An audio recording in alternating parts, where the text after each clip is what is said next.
sábias, onde ensinarão os seus filhos o caminho Jesus Cristo.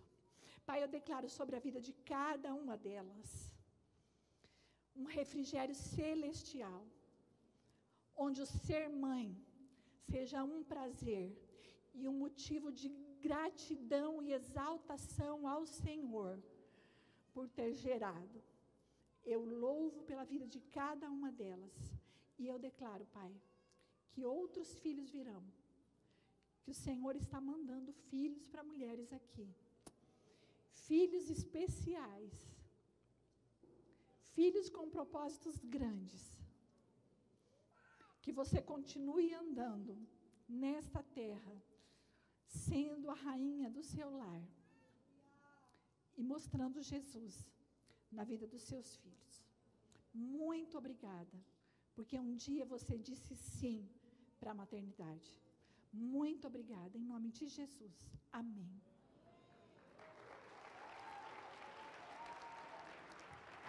Obrigado. Glória a Deus, pode sentar. Amém. Bom, mais uma vez, boa noite, igreja. Pessoal mais de trás, está me ouvindo bem? Está chegando o som aí? Legal, graças a Deus. Aqui também? Tudo bem? Amém. Domingo muito especial, Dia das Mães, com essa surpresa preparada pelas crianças. Eu adoro, irmão, é divertido demais vê-las aqui conosco. Obrigado.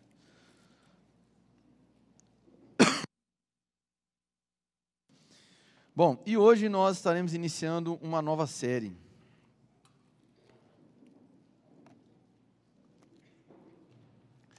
A gente vai começar uma nova série. Se puder jogar lá para a gente o tema dessa série. Confissões de um filho. Vamos repetir comigo? Diga, confissões de um filho. Amém. Bom, explicar o contexto do que é que a gente vai estar navegando aí nas próximas semanas. Tem algumas questões que eu diria que são elementares da fé cristã, chamaria até mesmo de rudimentos de fé, não te aperfeiçoavam, né? Não formavam Cristo. E o alvo é esse, que Cristo seja formado em cada um de nós.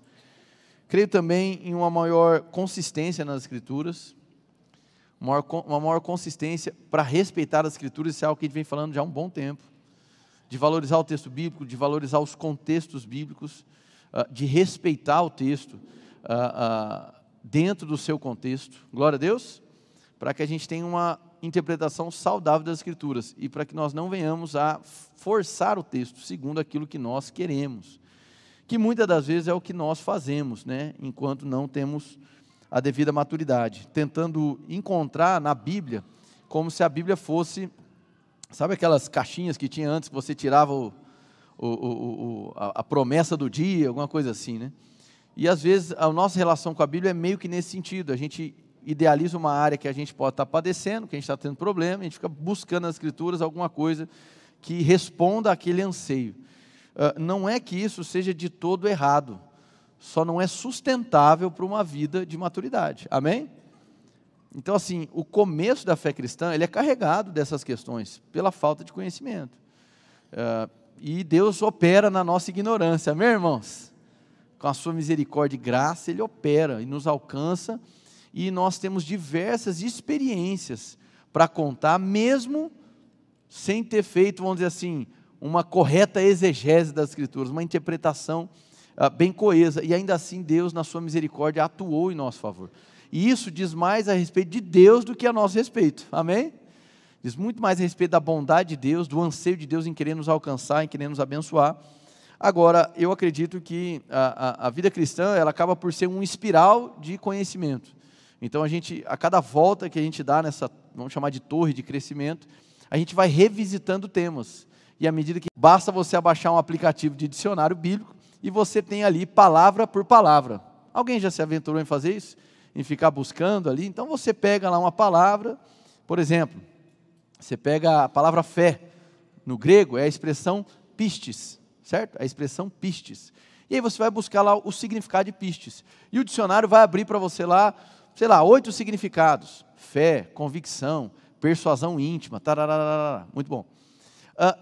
E isso é maravilhoso, é enriquecedor. E a gente chama isso de você buscar o léxico no seu original. Então, o significado da palavra no seu original. Isso compõe uma boa interpretação de texto. Amém?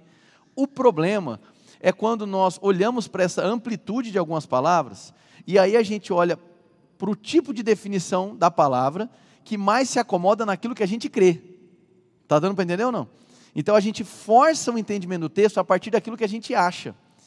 Um autor, um teólogo, está fazendo um barulho gigantesco esse troço aqui, né? Se tiver como desligar, acho que hoje está meio friozinho, está bem barulhento. Obrigado, está incomodando. Existe um teólogo que ele diz da seguinte maneira, e isso já é uma afirmação dentro de toda a academia e dentro das igrejas. Ninguém chega de maneira neutra nas Escrituras. Talvez você nunca teve contato com a Bíblia. Quando você abri-la pela primeira vez, você vai carregar os seus pressupostos familiares, tradições que você recebeu do seu pai, sua mãe, tradições que talvez de algum rito religioso que havia dentro da sua casa, dos seus amigos, ou daquilo, hoje em dia, muita influência das redes sociais, sim ou não? Muita influência das redes sociais, daquilo que você assiste, daquilo que você consome, de tal maneira que isso é reconhecido. Ninguém se aproxima do texto bíblico de maneira neutra. Nós temos diversos pressupostos. E a boa meditação nas Escrituras é quando nós, de maneira humilde, reconhecemos que nós temos esses pressupostos e que nós, humildemente, nos empenhamos em dizer, Senhor, nós queremos deixar para trás os pressupostos que podem impedir uma boa compreensão das Escrituras. Glória a Deus. Então, esse empenho não é apenas para o pastor, para o pregador, bem melhor, mas é para todos, porque nós temos sim esses pressupostos. Ainda mais hoje, minados pela pós-modernidade, pelo período da pós-verdade, o período onde se questiona questões fundamentais, a maneira das pessoas se aproximarem das Escrituras, muitas das vezes, é extremamente desrespeitosa. E eu digo essas coisas, irmãos, porque nós cremos, e isso é uma verdade bíblica, que a palavra de Deus é a palavra de Deus. Amém? Então, aquilo que nós conhecemos nas Escrituras, verdadeiramente é a palavra de Deus, é a sua vontade revelada. Então, nos últimos meses, a gente tem buscado essa aproximação com maior reverência em relação ao texto bíblico, para que a gente não venha cometer equívocos monumentais. Algumas terminologias são muito comuns no meio cristão, talvez mais comuns no meio pentecostal, a minha origem é pentecostal, e eu louvo a Deus por isso. Amém, irmãos?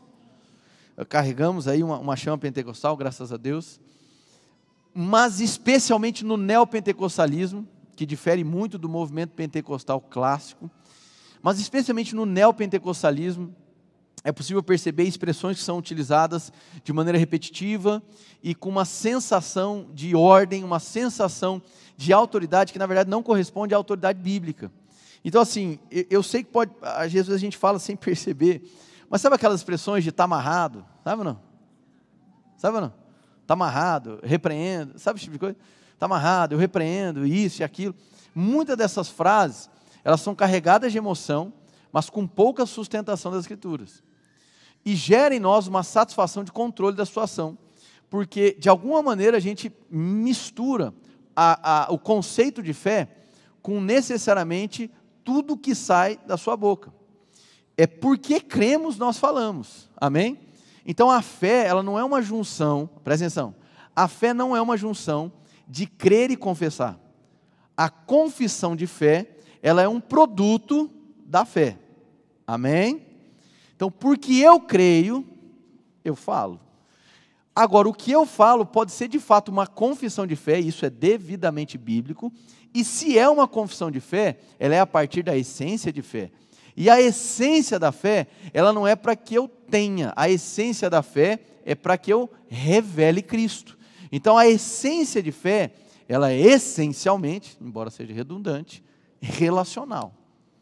Ela está vinculada à nossa resposta ao Criador. Amém, irmãos? Então, as minhas confissões, em hipótese alguma, podem se tornar um tipo de recurso para que, em confessando de maneira repetitiva, eu consiga pressionar Deus a entregar o que eu quero. Amém? Ou não? Outra questão que nós precisamos tomar cuidado também é com a capacidade de determinação a partir do que se fala. Então, alguns textos são retirados do seu contexto, em especial textos do livro de Provérbios, que trazem um caráter para aquilo que sai da nossa boca de determinação. Ou seja, se eu falei, vai acontecer daquela maneira como eu disse. Seja para o lado do bem ou seja para o lado do mal. Então a gente fala de bênção e de maldição.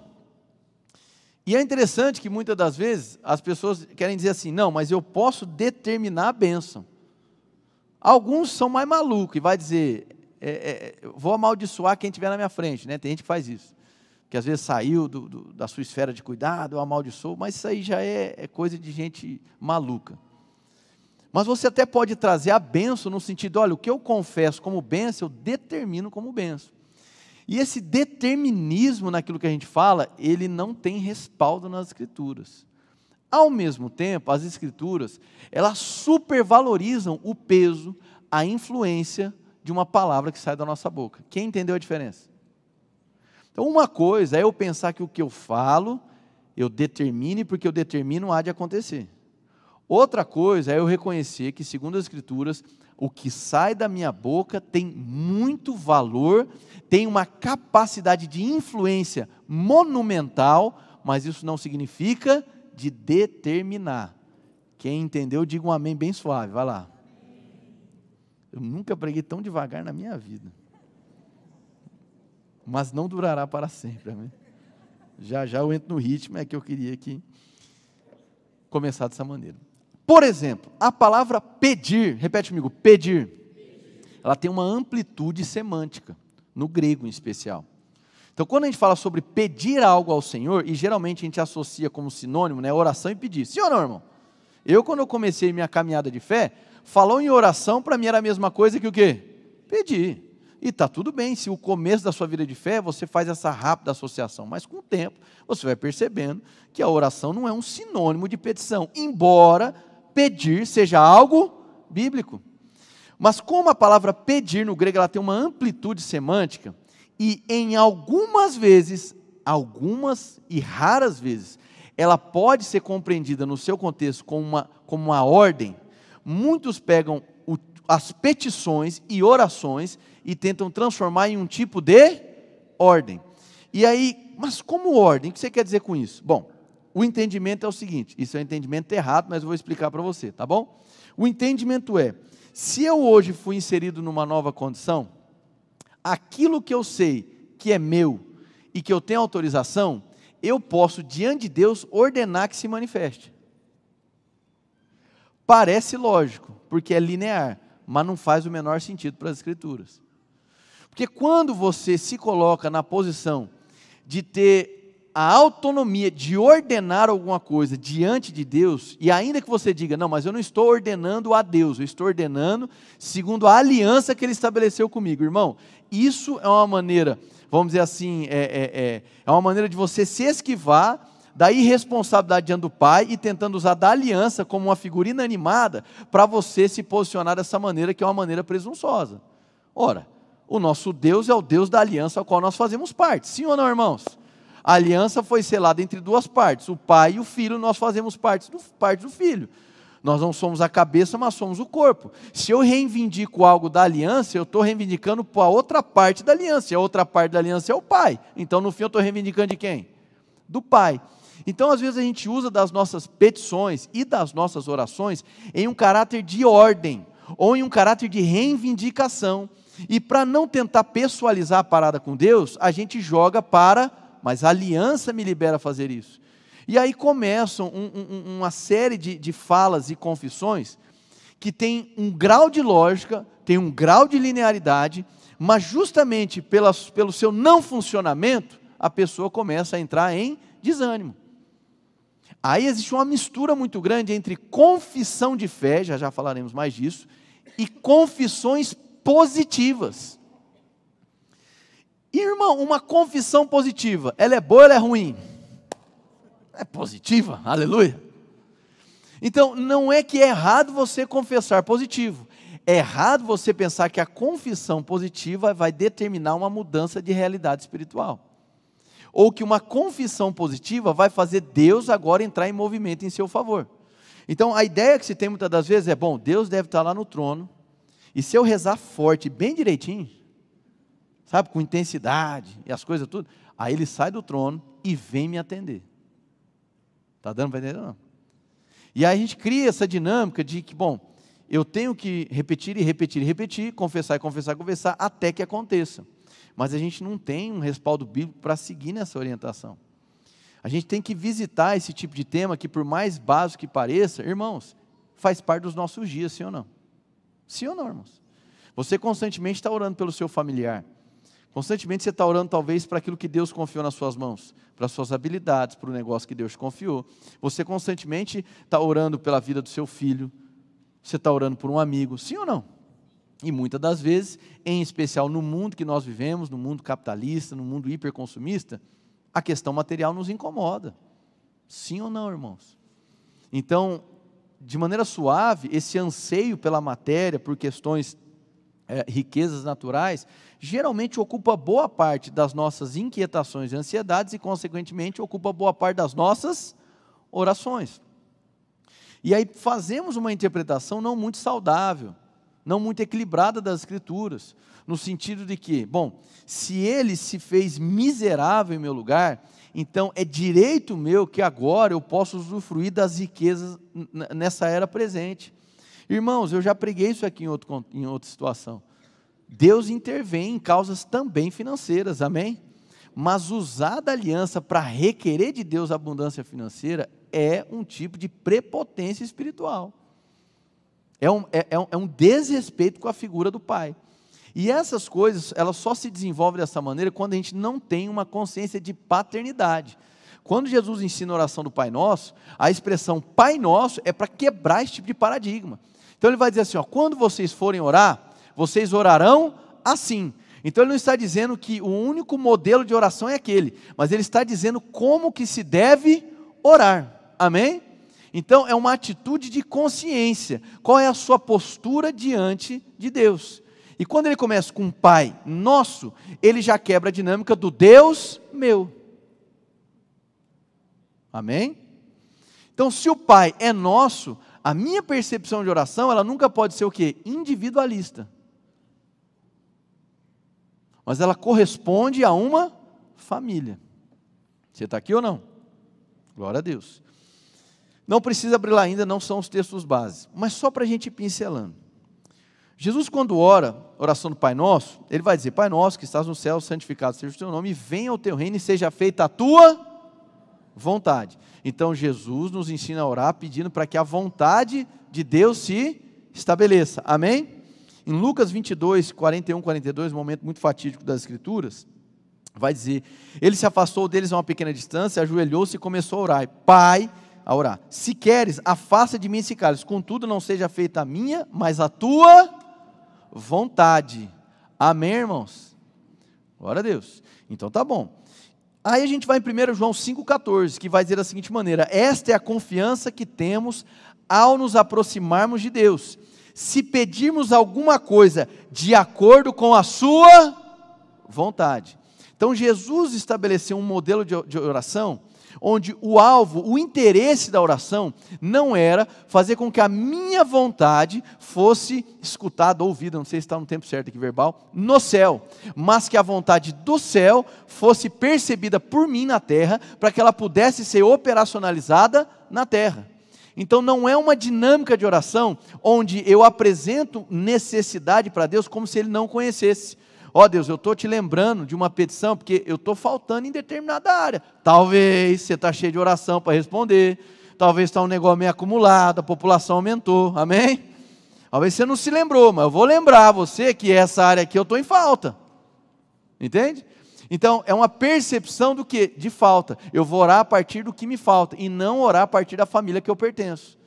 Então, se eu oro a partir da família que eu pertenço, e se eu consigo colocar na minha cabeça que oração tem que ser a partir de uma consciência de paternidade, eu não me movo a partir da escassez, eu me movo a partir do conhecimento da vontade.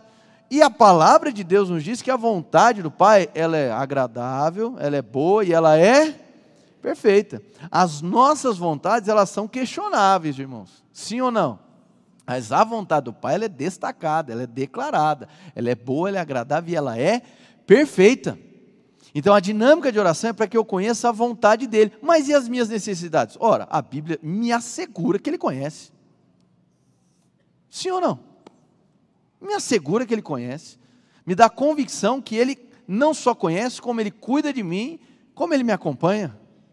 Amém?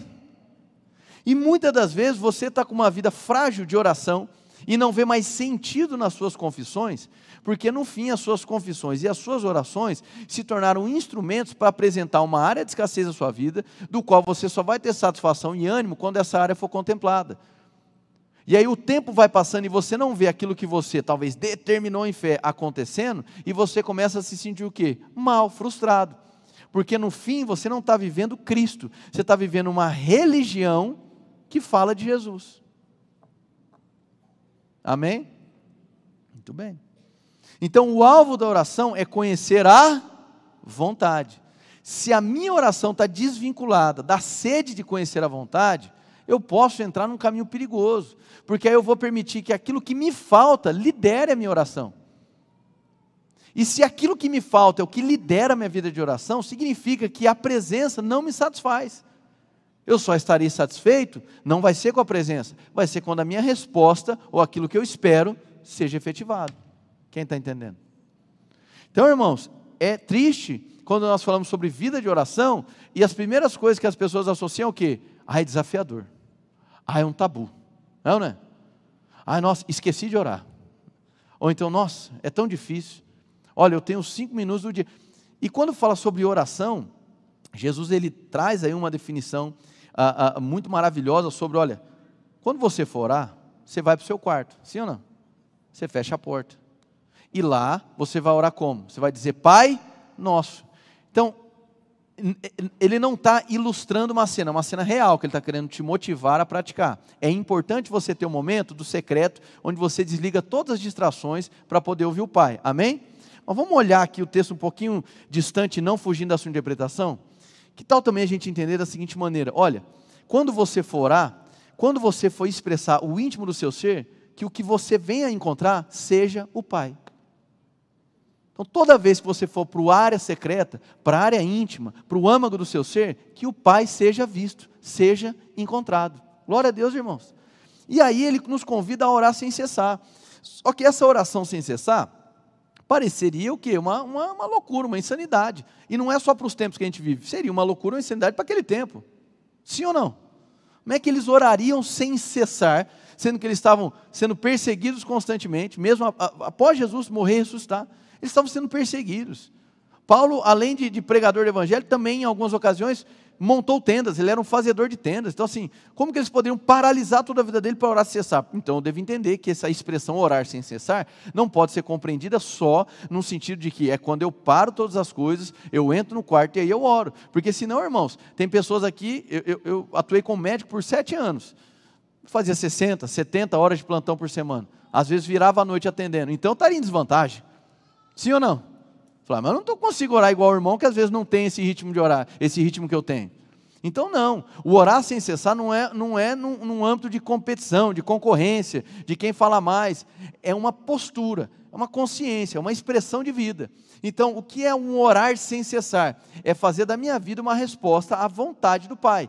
Aí o que eu falo, o que eu faço, se torna uma resposta à vontade dEle. Então Deus é quem propõe a vontade e eu me apresento como resposta ao conhecimento da sua vontade, e não o contrário. Então eu não separo o tempo para ficar forçando Deus a conhecer o que me falta, como se Ele não soubesse, para ver se Ele responde. Eu não empurro Deus para uma reatividade, eu reconheço que Deus é propositivo. Toda vez que eu empurro Deus para a reatividade, eu estou diminuindo Deus. Eu estou questionando a onisciência dEle. Eu estou questionando a onipotência dEle. Eu estou questionando se verdadeiramente Ele é meu Pai. Porque, ora, sim ou não, irmãos? Então eu estou tentando compartilhar expressões que as pessoas acabam utilizando de maneira equivocada. Abre lá em Provérbios capítulo 2, a gente vai ler algumas expressões de Provérbios, são muito importantes para a gente aprofundar um pouco mais no tema. A gente vai ler alguns textos de Provérbios muito importantes agora. Provérbios capítulo 2, versículo 6 diz assim: pois o Senhor é quem dá sabedoria, de sua boca procedem o conhecimento e o discernimento. Eu vou ler todos os textos na versão NVI, que eu acredito que ela é bem balanceada em relação à nossa linguagem de hoje, sem ferir tanto o significado no original. Pois o Senhor é quem dá a sabedoria, de sua boca procedem o conhecimento e o discernimento. Então, da boca procede algo, amém? Provérbios capítulo 10, versículo 11, vai dizer: a boca do justo é fonte de vida, mas a boca dos ímpios abriga a violência. Vou ler novamente: a boca do justo é fonte de vida, mas a boca dos ímpios abriga a violência. Presta atenção aqui, está dizendo que tudo que um ímpio, alguém que não crê em Jesus, tudo que um ímpio, alguém que não crê em Jesus só fala, tudo que ele fala é só violento? É isso que o texto está dizendo? Não está dizendo isso, mas provérbio é uma mensagem de sabedoria, que mostra para nós diretrizes diante da sabedoria divina, e um justo, o mais coerente para um justo, é que o que saia da boca dele, seja vida, amém? Porque afinal de contas, um justo é alguém que foi declarado justo, ao ser encontrado com a presença, amém? Então seria extremamente incoerente alguém se dizendo justo, fazer da sua boca um manancial ao invés de vida, mas de violência, amém? Então aqui é uma relação de correspondência. Seguindo, Provérbios 12, 18, há palavras que ferem como espada, mas a língua dos sábios traz cura. Glória a Deus. Presta atenção aqui, isso quer dizer que toda vez que eu falar uma palavra que seja positiva, que a pessoa vai ser curada? É isso que o texto está dizendo? Não. Qual que é o sentido do texto aqui que ele está querendo dizer? Há palavras que ferem como espada. Convenhamos, irmãos, não tem palavra que dói mais que um soco? Sim ou não? Demais, irmãos. A capacidade que uma palavra tem de penetrar no mais íntimo, de nos atingir, de nos deixar desestruturado. Terrível, irmão. A potência que tem aquilo que sai da nossa boca. E às vezes sai sem você perceber, sai numa resposta por conta do dia mal. É ou não é? Então aqui está atestando que verdadeiramente o que sai da nossa boca, a nossa língua aqui, as palavras que são liberadas, carregam sim uma influência, tem uma capacidade de destruir as pessoas, mas não é um destruir do seguinte: falei algo, amanhã você morre. É de destruir de dentro para fora, de fazer aquilo entrar na sua alma, de bagunçar os seus sentimentos, em especial de pessoas que são mais próximas de nós, sim ou não? Quanto mais próximo, maior o potencial de que aquilo que sai da nossa boca é verdadeiramente machucar. Amém, irmãos?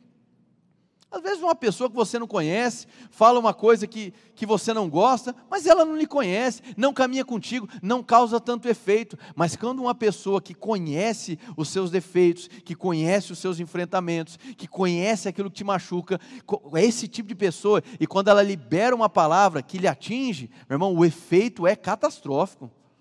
Então o texto de Provérbios, ele está sendo muito preciso, ele é muito assertivo em dizer a potência, a influência daquilo que sai da nossa boca, ao mesmo tempo que a língua dos sábios traz cura.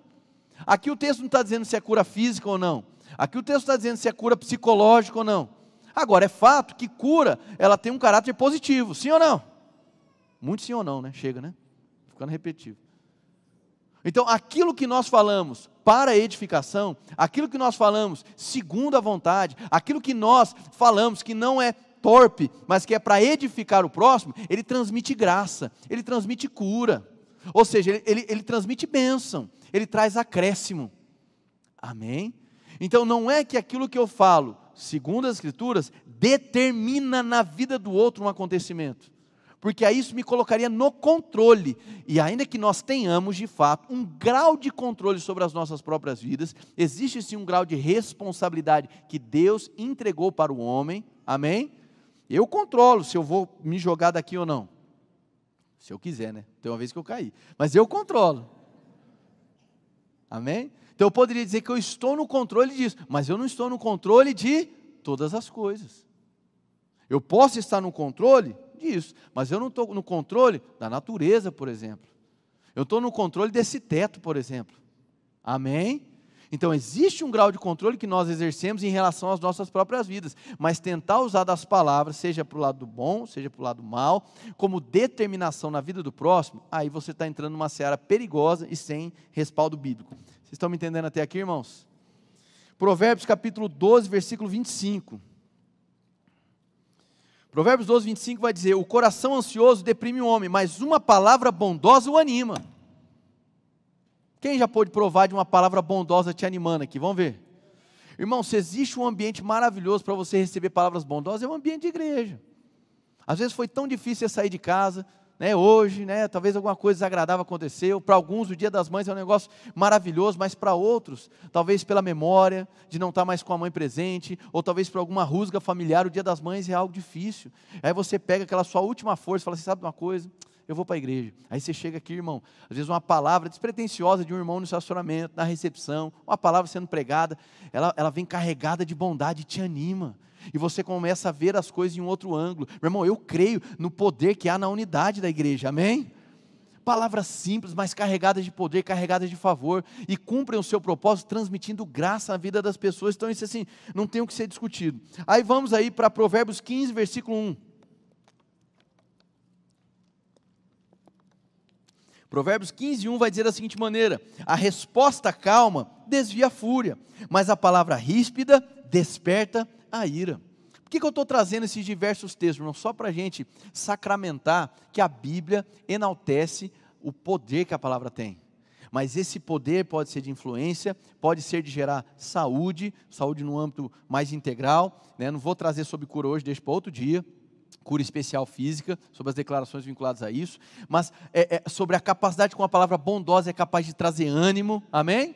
Como também uma palavra violenta é capaz de destruir. A Bíblia concorda, ela está dizendo, há poder nas palavras. O que a Bíblia não está dizendo é que aquilo que a gente fala tem um caráter de determinação, amém?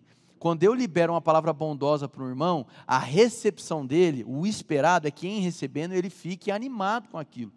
Mas, irmãos, às vezes você dá uma palavra boa e a resposta é agressiva, totalmente sem proporcionalidade, totalmente sem correspondência. Sim ou não? Então, o que eu falo, ainda que seja bom, não determina a resposta do outro. Com toda certeza, irmão, quando você vai numa casa, e naquela casa pessoas só reclamam, você pode dizer assim, nossa, o ambiente dessa casa é carregado. Sim ou não? Aí se você é mais pentex, já pensa que tem demônio na geladeira, demônio, arrancar os demônios aqui. Mas assim, esse excesso de palavras negativas, violentas, murmuração, afeta aquela casa? É evidente que sim. Agora, quer dizer que aquelas palavras estão determinando o destino de cada um naquela casa? Não. Não. Amém. Às vezes você chega numa casa e você vê aquela situação e fica pensando, não tem mais jeito, não tem jeito sim.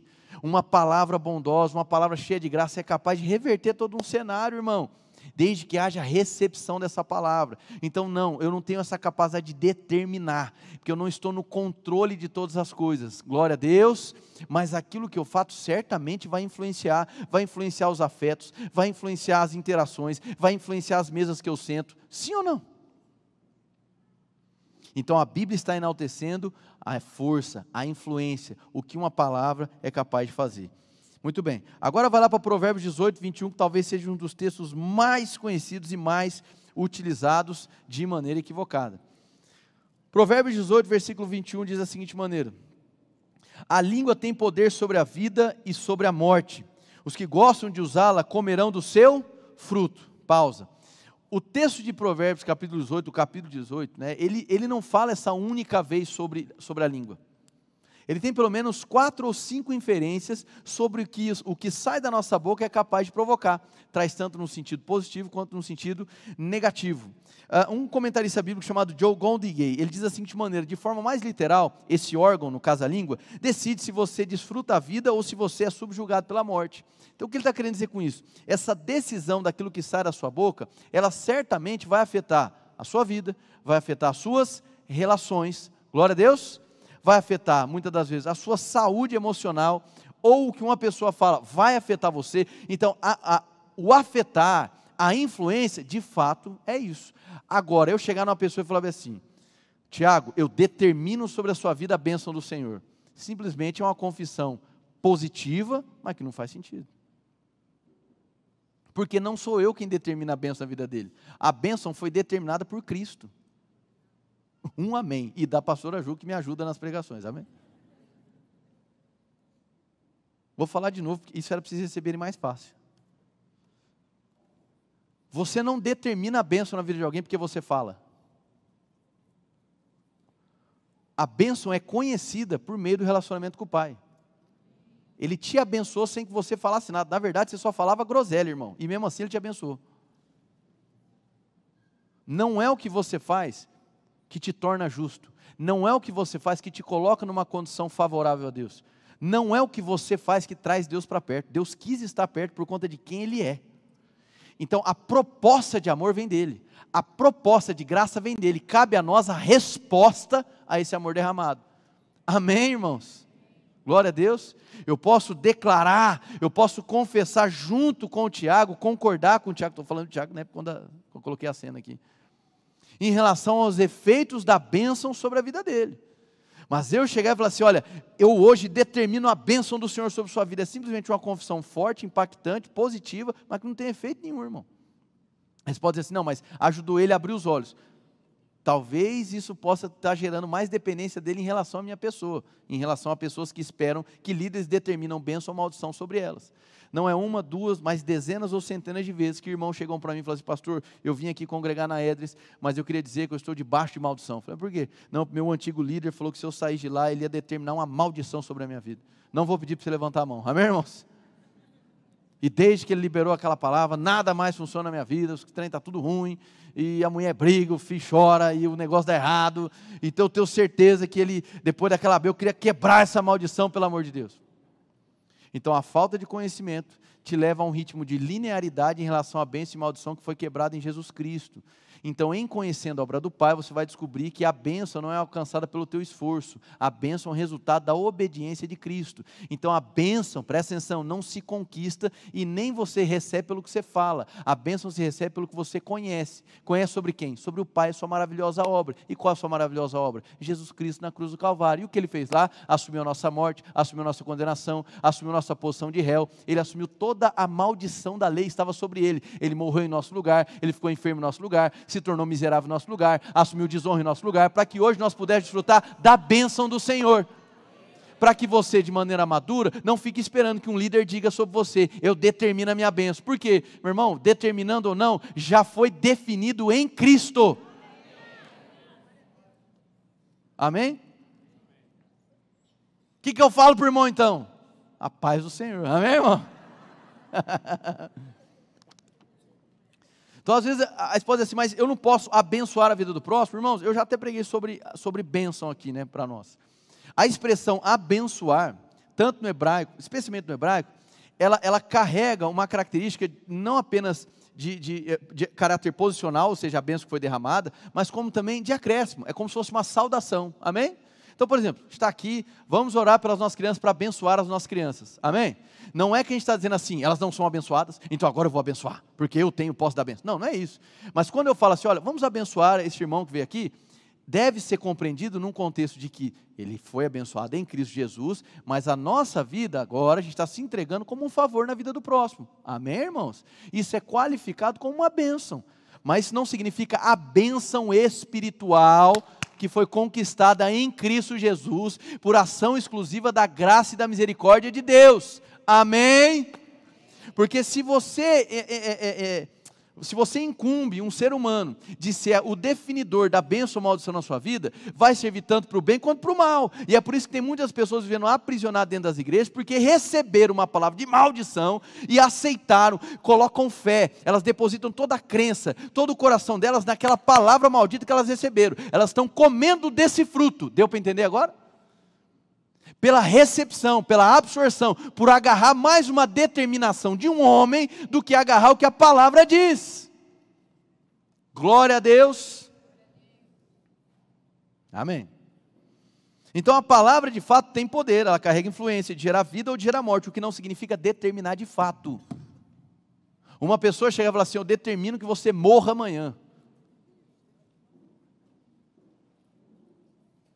É para você ficar com medo? Não é.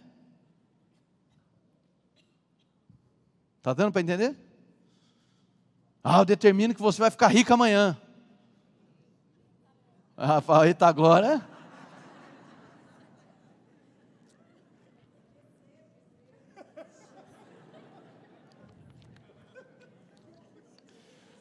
É aquele momento que eu penso, eu respondo que eu gostaria ou não. Nós vamos chegar lá no eu recebo, tá? Chegaremos lá. Muito bem. Então, nossas palavras comunicam coisas envolvidas com influência. Você, marido, tem o poder de ferir sua mulher. Mulher, você tem o poder de ferir seu marido. Homem, pais, né? Homem, mulher, pais. Vocês têm sim um poder nas palavras. Não é de destruir no sentido de determinar a destruição do futuro do seu filho. Eu conheço crianças, me lembro muito na época de consultório, período que eu atuava um pouco mais na saúde mental, histórias completamente trágicas, lares completamente disfuncionais, e filhos que cresceram naquele lar totalmente tomado por ódio, violência, abuso, trauma, mas pela graça de Deus, aquele jovem crescia e respondia de maneira diferente. Ele quebrava o ciclo de ódio, está dando para entender? Ele quebrava o ciclo de ódio, a palavra agressiva vinha, ele respondia com honra. Amém? Então, ainda que os pais falam, você é um fracasso, você é aquilo, já vi muito isso. Se você ficar falando que seu filho é um fracasso, ele vai ser um fracasso. Talvez não, irmão. Não é a sua determinação. Agora, com toda certeza, um lar onde pessoas ficam falando que o filho é um fracasso, a chance daquele filho se tornar um fracasso é muito maior do que um lar onde a pessoa é carregada de palavras bacanas, que abençoa a vida do filho. Deu para entender ou não? Então, a gente tá permeando uma linha tênue. Uma coisa é você pensar que o que você fala determina de fato o futuro. Outra coisa é você reconhecer que o que você fala influencia. Está claro isso aqui, irmãos? Eu estou indo bem devagar, porque isso gera muita confusão na vida das pessoas. Então, conheço histórias de pessoas que o lar era disfuncional, que as palavras eram de ódio, que tinha agressão, que tinha abandono. E essa pessoa, por misericórdia e graça, acendeu. E rompeu com o ciclo de ódio. Conheço outros cenários, onde a casa, irmão, você chegava, era um ambiente acolhedor, onde a casa era tomada, sabe, daquele ambiente gracioso. Expressões de serviço, palavras de amor, palavras de acolhimento, mas que não determinaram o futuro de uma pessoa. Glória a Deus, irmãos. Eu falo com muita cautela, porque assim, não é para entrar num tom jocoso, eu fazia isso. Não, são temas que nós precisamos visitar, para que você tenha uma fé madura, para que você não fique pensando que a Bíblia de Deus é uma fórmula mágica, confessa, confessa, confessa e vai acontecer. Não é assim, irmãos. É uma relação dinâmica com o Senhor, onde a minha oração ela não pode ser desorientada. A minha oração tem que ser a partir da consciência de filho, então é a partir da consciência de paternidade, na qual eu sou filho e eu faço parte, onde a escassez, onde a dor não lidera o processo, mas o que lidera é a certeza de que eu faço parte de uma família, da qual eu não merecia. Amém. Então talvez você se ambientou com, olha, casa da minha mãe, a casa do meu tio, a casa de não sei o que, olha, é só bagunça, é só palavra de ódio. Então que tal você ser a pessoa que quebra o ciclo de ódio? Que tal você ser a pessoa que responde de maneira disruptiva, que vai além da milha esperada, que vai além do óbvio, que vai além do lógico, do que você ficar nessa posição, muitas das vezes infantil, de em tendo conhecido ao Senhor, não ser a pessoa que assume a responsabilidade de lidar com essa problemática, e simplesmente se esquivar dizendo, já está determinado. Amém, irmãos? Outro entendimento muito errado é em relação às chaves que foram dadas por Jesus para a igreja, ali no texto, né, primeiramente falando para Pedro e depois num contexto de chaves para a liderança eclesiástica. Vai lá para Mateus 16, versículo 19. Acho que agora chegou a hora que eu terei que acelerar. Aleluia. Mateus capítulo 16, versículo 19 diz assim: eu lhe darei as chaves do reino dos céus, e o que você ligar na terra terá sido ligado nos céus, e o que você desligar na terra terá sido desligado nos céus. Vai em Mateus 18, 18, é do lado, irmão. Mateus 18, 18, você vai perceber que é a mesma ocorrência. Digo-lhes a verdade, tudo que vocês ligarem na terra terá sido ligado no céu, e tudo que vocês desligarem na terra terá sido desligado no céu. Tá, muito bom. Essa versão está muito boa, porque a expressão aqui te ajuda a entender a expressão no original. Aqui está escrito, tudo que você ligar terá sido ligado. Tudo que você desligar terá sido desligado. Isso aqui é um detalhe no grego, assim, eu não quero complicar, o entendimento aqui é de que o tempo verbal que é colocado, não é no sentido de que aquilo que eu decido na terra, gera uma reação no céu. Não, é o sentido de que aquilo que eu decido na terra, materializa o que foi decidido no céu. Vou falar de novo. O texto aqui não é para eu usar no sentido assim, olha, vamos concordar aqui, irmão, vamos concordar, aquele irmão não presta, não presta. Então nós vamos ligar aqui na terra e vai ser ligado no céu. Entendeu? Ou então às vezes o irmão fala assim, ó, vamos juntar, oração de concordância é bíblico. Mas alguns pegam e falam, vamos juntar aqui, irmão, vamos juntar aqui, isso eu já vi na minha frente, tá? Vamos concordar aqui que eu vou ganhar na Mega Sena, vamos concordar aqui. E a gente vai ligar aqui, vai ligar no céu. E Deus vai derramar.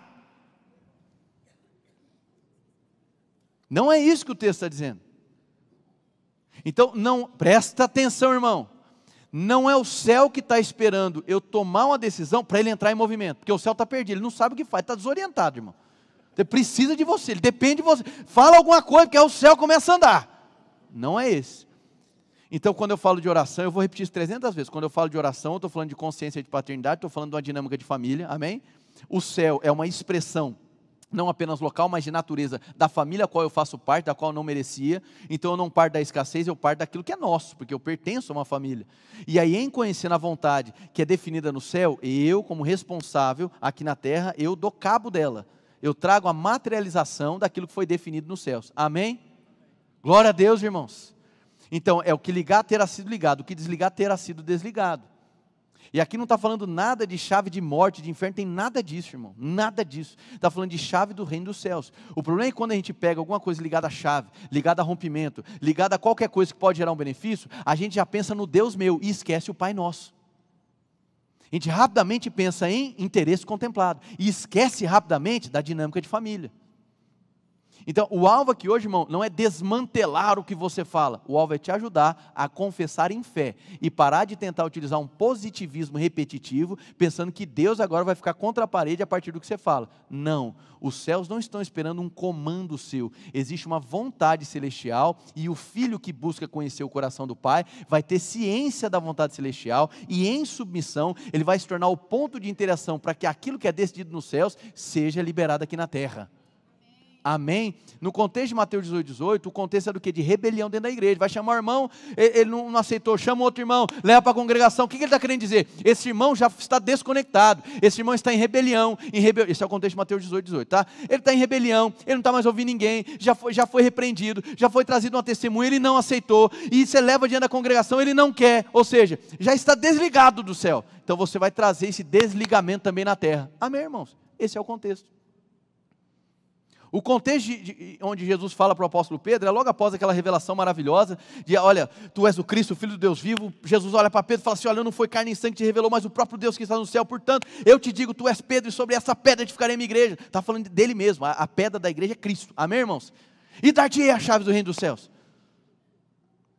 Ora, se Jesus, que é o rei, não veio para ser servido, mas veio para servir, eu tendo acesso às chaves do reino, que é dele, eu vou pegar as coisas para que elas me sirvam. Isso é uma incoerência, irmão. Isso é ser movido pelas vaidades, pelas necessidades. Isso demonstra não conhecer a família a qual você faz parte. Glória a Deus.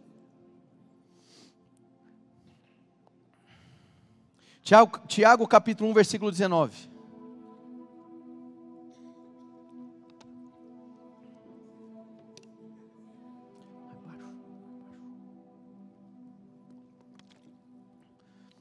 Tiago capítulo 1, versículo 19, vai dizer da seguinte maneira: meus amados irmãos, tenham isto em mente, sejam todos prontos para ouvir, tardios para falar e tardios para irar-se. Tiago 1, 26, alguns versículos a mais. Se alguém se considera religioso, mas não refreia a sua língua, engana-se a si mesmo, sua religião não tem valor algum. Mais uma vez, Paulo está concordando, alguns chamam o livro de Tiago como se fosse Provérbios do Novo Testamento. Por quê? Instruções diretas, objetivas, igual ao livro de Provérbios. Faz sentido ou não? Então ele está deixando muito claro o poder que há na língua. Para a gente ganhar tempo, irmãos, em Tiago capítulo 3, do versículo 1 ao 12, é um texto que fala muito sobre a potência, a influência da língua. Ele vai trazer aqui figuras sobre o freio de um cavalo. Então assim, eu trago essa figura quando o Tito montava em cavalo, fazia aula. E poxa, um menininho daquele tamanho, ele começou a fazer aula, acho que ele tinha 3 anos de idade, um baita de um cavalo, ele sentava e ele governava o cavalo. Esse é o paralelo que é feito com a língua. Ou seja, por mais que ela seja o menor órgão, ela tem essa capacidade, essa potência de movimentar grandes coisas. Amém? Então aqui o texto está ratificando a importância, a influência do que sai da nossa boca. E ele fala isso em Tiago capítulo 3, sendo que em Tiago capítulo 1 ele já está avisando, seja tardio para falar, ouça mais, seja sábio para ouvir, porque no muito falar, ou na fala desproposital, você reconhece que deveria ter ficado calado. Amém? Seguindo, Efésios capítulo 4, versículo 29, vai dizer da seguinte maneira: nenhuma palavra torpe saia da boca de vocês, mas apenas, repete comigo, apenas, de novo, diga apenas a que for útil para edificar os outros, conforme a necessidade. Alguns pegam e falam bem assim, eu sou bom para edificar os outros, chegou na minha área, só que tem uma vírgula dizendo conforme a necessidade, porque às vezes você tem uma palavra que você supostamente crê que vai gerar edificação, mas não há necessidade oportuna, e você fica tentando forçar uma situação, sim ou não, irmãos? Para que conceda graça aos que ouvem. Então o que sai da nossa boca tem esse potencial, e cumprindo o seu propósito, transmite graça. O que é graça, irmão? Graça é o amor comunicado, a graça nos educa para a vida, a graça nos instrui a viver de maneira pia, justa e sobra na terra. Então nós podemos cooperar com a vontade do Pai, com a obra do Pai na vida das pessoas, transmitindo graça. Mateus capítulo 6, novamente, versículo 9. Agora pode jogar na tela Mateus 6, 9, que a gente vai ler. Vocês então orem assim: Pai nosso, que estás nos céus, santificado seja o teu, muito bem, e venha a nós o vosso reino, e venha o teu reino, seja feita a tua vontade, assim na terra como no céu. Próximo. Dá-nos hoje o nosso pão de cada dia. Próximo. Perdoa as nossas dívidas, assim como perdoamos aos nossos devedores. Pode seguir? E não nos deixes cair em tentação, mas livra-nos do mal, porque teu é o reino, o poder e a glória para sempre. Amém. Deixa eu dizer uma coisa. Para que você entenda de uma maneira mais aprofundada e madura a oração do Pai Nosso, presta atenção aqui. É muito importante que você compreenda, absorva a inflexão do texto. Amém? Qual que é a inflexão? Qual que é vamos tentar trazer o sentimento do texto aqui. Amém? E geralmente a gente olha num sentido que de petição. Sim ou não? Pai, dá o pão aí, Pai. É de cada dia, não é muito não. Ou então às vezes a gente olha para esse texto num caráter de reivindicação. Pai, dá o pão aí. Amém? E a gente vai para o perdoa também no mesmo sentido. Ou no sentido de pedir pelo amor de Deus, ou então no sentido de reivindicar, porque a gente supõe que é o nosso direito. E aqui a gente chega nas 3 maneiras de se aproximar de Deus com aquilo que sai da nossa boca. A primeira é você se aproximar como quem não tem conhecimento. A Bíblia chama de ignorante, mas não é para receber de maneira ofensiva, amém, irmão? Como aquele que não tem conhecimento. O que não tem conhecimento, o pagão, o ignorante, o que acontece? Ele vai chegar a partir daquilo que lhe falta. Então ele é honesto nos seus pedidos. Seja sincero, irmão, você sem conhecer a Deus, já não fez um pedido para Deus? Você é honesto, porque você reconhece o que falta e você pede para Deus o que falta. É uma oração honesta. Você não tem consciência de família. Só que aí tem um religioso. O religioso ele chega de uma outra maneira. Porque agora o religioso ele parte da ideia de que ele merece. Ele parte da presunção que ele pode reivindicar. Amém? Então agora ele olha para a vida dele, eu vou na igreja, eu dizimo, eu oferto, eu faço tudo os trem direitinho. Então eu me coloco no direito de reivindicar a parada de Deus. Isso é o religioso, é o hipócrita, é quem Jesus repreendeu. Ou seja, é quem vive uma incoerência entre o que fala e o que vive. Mas se coloca na posição de, eu vou reivindicar de Deus, irmãos. Ao ponto de, muitas das vezes, existem coisas que são vontades reveladas do Senhor. Amém? Claro. Mas tem muita coisa que nós não sabemos, irmãos. Tem muitas coisas que nós não sabemos. E muitas das vezes, alguns até questionam você colocar ou inserir na sua oração algo no sentido assim, olha, se isso for da vontade de Deus, amém. E para alguns é visto como incredulidade. Sendo que muitas das vezes, muitos que oram assim, oram a partir de uma humildade, de reconhecer que não tem o controle de todos os fatores. Amém. ou por não saber de fato qual é a vontade do Pai naquela ocasião. Aí de maneira humilde, se coloca diante do Senhor assim, Senhor, se for da sua vontade, eis-me aqui. Amém, irmãos? Tem que se ter cautela, porque às vezes o religioso, o legalista, ele atua dessa maneira, é isso, é aquilo, eu ordeno aquilo, eu reivindico isso, porque parte da presunção de que ele é bom o suficiente e que ele tem um acumulado de coisas certas para apresentar para Deus então agora estar na obrigação de responder conforme ele espera. Só que aí tem a terceira posição, e a terceira posição é de filho. Então, enquanto o que não conhece, como eu disse, a Bíblia chama de ignorante, ele ora a partir do que ele precisa, a partir da necessidade, da escassez, ora como quem precisa. O religioso, ele vai orar como quem merece. Ficou claro isso aqui? O filho ora como quem conhece. Amém? Glória a Deus. Então a gente não tem nem a expectativa de que nós iremos receber porque nós estamos reivindicando, e nem a presunção de achar que nós merecemos. Muito pelo contrário, nós temos a certeza de que é nosso. É para você ficar feliz, irmão, amém? Por não conhecer quem o seu pai é e a família que você pertence, o que foi conquistado, às vezes você se coloca numa posição de achar que é pelo que você faz, você tem o direito de receber, equivocado. Ou pela falta de conhecimento, você perde a partir da escassez, por não saber aquilo que ele já te deu. Mas quando você ora como filho, você ora como quem conhece. Aí você não fica desesperado quando lhe falta algo, porque você é filho e sabe que seu pai conhece todas as suas necessidades. Amém? E em você, tendo uma vida correta, santa, reta diante do Senhor, você não cai no equívoco de achar que por viver corretamente, de maneira maravilhosa, obediente, isso gera um capital de fé para que você possa reivindicar de Deus o que você espera.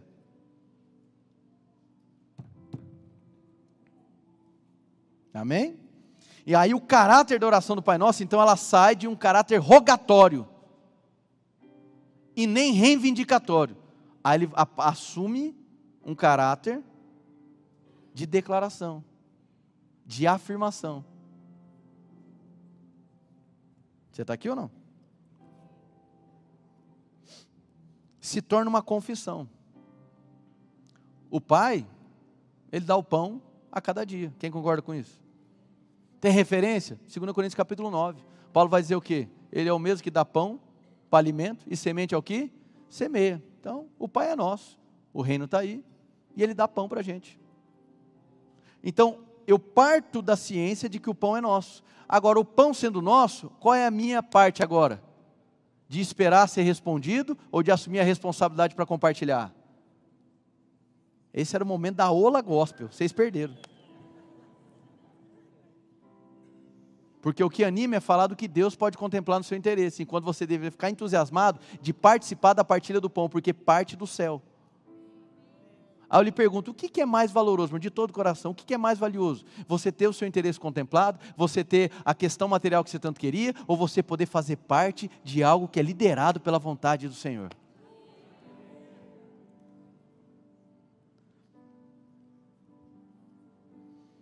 Então ele está confessando. Perdoa as nossas dívidas, assim como perdoamos os nossos devedores. A dinâmica não é essa, irmãos? Ele nos perdoou, e quem é muito perdoado, perdoa? Sim ou não? É uma confissão. Então não é uma expectativa, não é a partir da escassez, e nem a partir da presunção do mérito. É a partir da certeza que nós pertencemos a uma família. Glória a Deus, irmãos. Jesus, o que eu faço? Amém.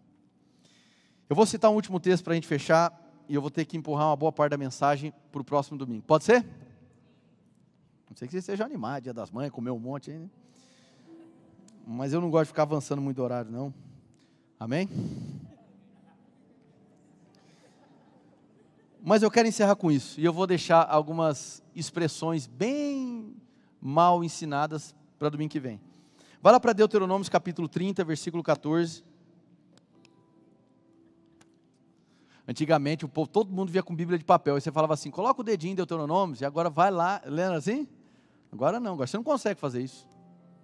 Viu? Ou seja, tecnologia perdeu, aleluia. Deuteronômio capítulo 30, versículo 14, vai dizer assim, nada disso, a palavra está bem próxima de vocês, está em sua boca, em seu coração. Por isso vocês poderão obedecer-lhe. Esse texto parece conhecido por você? É o mesmo texto que é falado por Paulo em Romanos capítulo 10. No versículo 8 ele vai dizer, mas o que ela diz? A palavra está perto de ti, está em sua boca e em seu coração. Isto é a palavra da fé que estamos proclamando. Aí ele vai dizer que com o coração se crê e com a boca se confessa. Mas qual é o contexto, irmão? O contexto de Deuteronômio, ele é a base para Paulo ensinar em Romanos. E o contexto de Deuteronômio é Deus mostrando para eles que de maneira graciosa Ele poderia salvá-los, libertá-los, mesmo numa aliança inferior, se eles obedecessem à proposta de amor de Deus. Deus está dizendo assim, não é um negócio inalcançável, Ele vai dizer nos versículos anteriores, não é alcançável do qual você precisa subir ao céu, e nem é algo absurdo do qual você precisa que venha da terra. Não, a palavra, ou seja, o que eu estou te entregando, o mandamento de amor, a possibilidade de me obedecer, ela está perto de ti. Então não é um texto que você utiliza para confessar positivamente o que você quer, nem mesmo salvação. É um texto do qual você reconhece que a graça se apresentou primeiro e que agora, reconhecendo que a graça está perto de ti, que Cristo chegou até você, mesmo sem você merecer, você reconhece que Ele está perto de você, na tua boca e no teu coração. E o que Deus espera é que você responda positivamente, porque respondendo positivamente àquele que está perto de ti, você vai usufruir da vida de Cristo na sua vida. Amém, irmãos? Então usar o texto fora do seu contexto fere, irmão. Isso aqui é um texto que está destacando a obra maravilhosa de Jesus, que chega até nós sem que nós merecêssemos. Agora, isso é o que acontece na salvação? É evidente que sim, mas eu não posso pegar uma fórmula e dizer da seguinte maneira, é só confessar, é só repetir comigo, Jesus é meu Senhor e Salvador, Jesus é meu Senhor e Salvador, e achar que porque repetiu, nasceu de novo.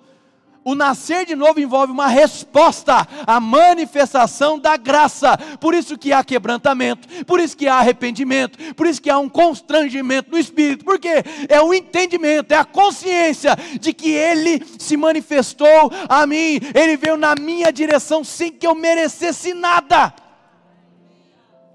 Então o que cabe da minha parte? Reconhecer que não está longe, que esse mandamento de amor, essa palavra de amor está perto de mim, na minha boca e no meu coração. Então eu vou colocar o meu coração como um altar que crê no Senhor. Eu vou usar da minha boca para confessar que Ele é o Senhor da minha vida. Não é uma ação onde eu estou forçando crer, eu estou forçando falar, agora porque eu estou forçando, Deus vai me salvar. Não, Ele se apresenta de maneira graciosa, Ele vai ao meu encontro e cabe a mim responder positivamente a isso.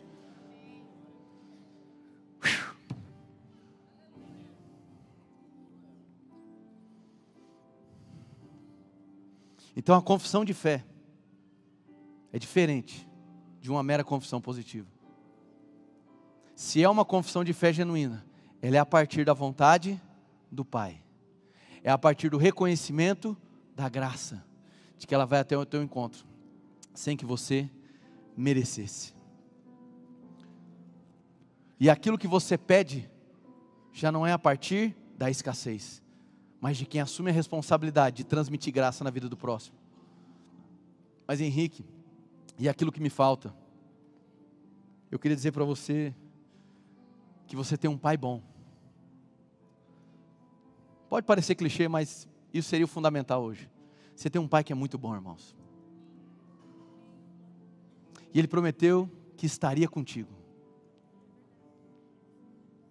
E não há 1 milímetro da sua vida, 1 segundo sequer, que você possa dizer que Deus te abandonou. E isso deveria ser para nós o suficiente. Então hoje, você tem a possibilidade de confessar como um filho. Um filho que conhece o Pai. Vamos ficar de pé no nosso lugar? Tá bom por hoje, irmãos. Semana que vem a gente vai dar sequência. Eu quero orar por vocês antes de encerrar. Amém? Você aprendeu alguma coisa hoje aqui? Amém. Eu determino. Amém. Vamos lá. Calma que até o final da série nós vamos chegar no Eu Profetizo também. Amém? E quem sabe até o final do ano você descobre que não precisa amarrar o diabo. Amém, irmão? Feche os teus olhos.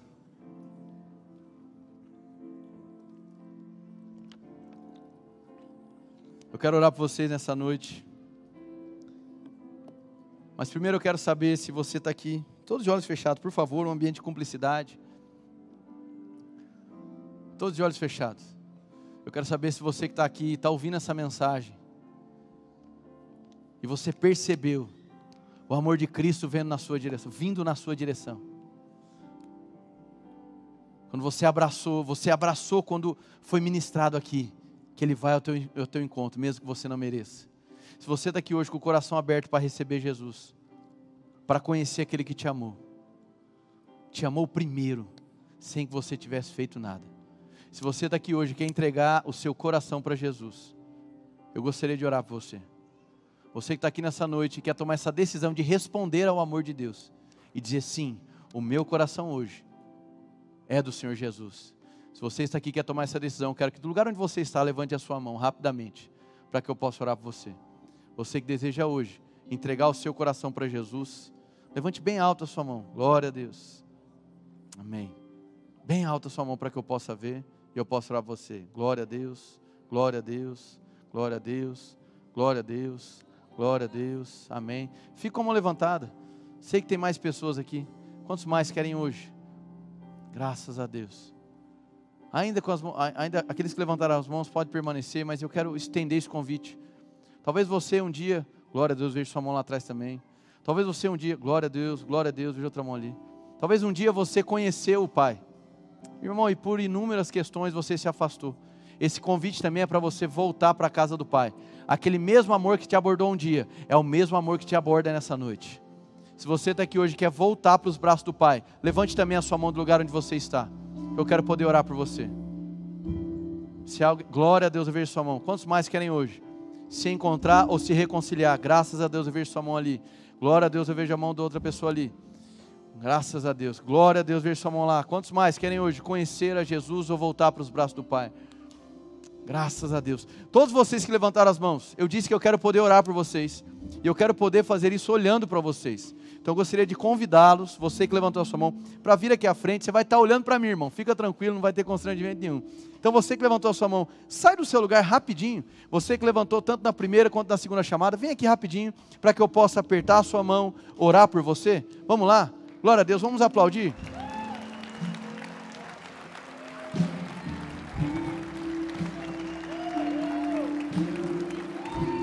Tudo bem? Tudo bem? Fica aqui, a gente vai orar por você, tudo bem? Vamos aplaudir aí, gente. Bem. Glória a Deus. Tem mais gente chegando ali, vamos. Glória a Deus. Aplaude aí, pessoal. Fica aqui. Glória a Deus ali. Fica aqui. Tem mais gente chegando aqui, ó. Fica aqui, cara, com a gente. Fica aqui, graças a Deus. Amém. Glória a Deus. Amém. Irmão, é maravilhoso a gente tomar a ciência de que o próprio amor nos amou primeiro. É negócio maluco, não é difícil explicar. Me lembro até hoje da primeira vez que Jesus me abordou, do jeito que está abordando vocês. É difícil explicar. Talvez amanhã vocês vão estar lá falando para as pessoas: olha, aconteceu um negócio tremendo na minha vida. As pessoas vão falar: explica. Não dou conta. Você tem que experimentar esse amor. É assim ou não é? É um negócio complicado de explicar. A palavra de Deus diz que quando a gente responde dessa maneira a esse amor que foi apresentado de Cristo, a nossa vida é transformada de dentro para fora. A Bíblia fala que o nosso coração é trocado. Não um coração físico, mas o coração como o centro da nossa existência. A gente ganha um novo coração. E a Bíblia diz também que o Espírito Santo passa a habitar dentro da gente. Ou seja, talvez tem pessoas aqui que ultimamente vinham se questionando: me sinto tão sozinho, me sinto tão sozinha. Parece que minha presença não importa, parece que minha presença não é notada. Será que minha vida tem valor? Sabe aquele senso de abandono? Mas hoje é o dia onde as coisas mudam na vida de vocês. Por quê? Hoje vocês saem daqui com a convicção de que o Espírito Santo habita em vocês e vai caminhar com vocês para o resto da vida. Vocês nunca mais, presta atenção, nunca mais vocês estarão sós. Solidão agora vai virar uma mentira na vida de vocês. Amém? E dia após dia vocês conhecerão a bênção do Senhor, que por causa de Cristo hoje já opera na vida de vocês. Vamos orar? Vocês que vieram aqui à frente, fechem os olhos. E eu gostaria que vocês repetissem uma confissão de fé juntamente comigo. Os irmãos, se puderem orar por eles agora, comece a orar por eles. E vocês que vieram aqui à frente, olhos fechados, eu quero que vocês repitam essa confissão. Diga: Deus, eu ouvi a sua palavra e eu reconheço que o seu amor é real.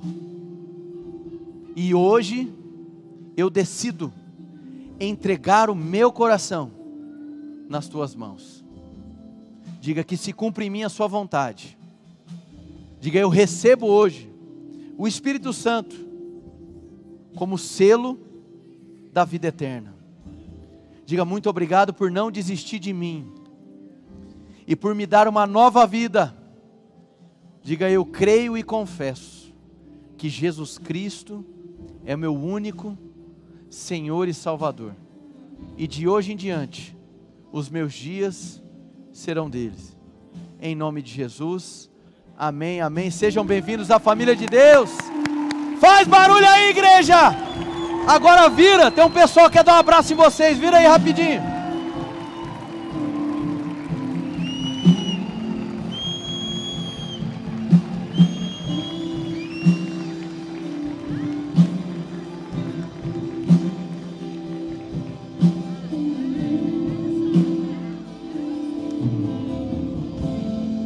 Quem está feliz por esses irmãos aqui?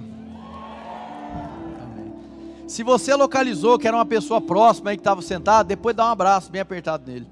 Eu quero orar por vocês agora para a gente estar encerrando. E quero determinar uma semana, aleluia.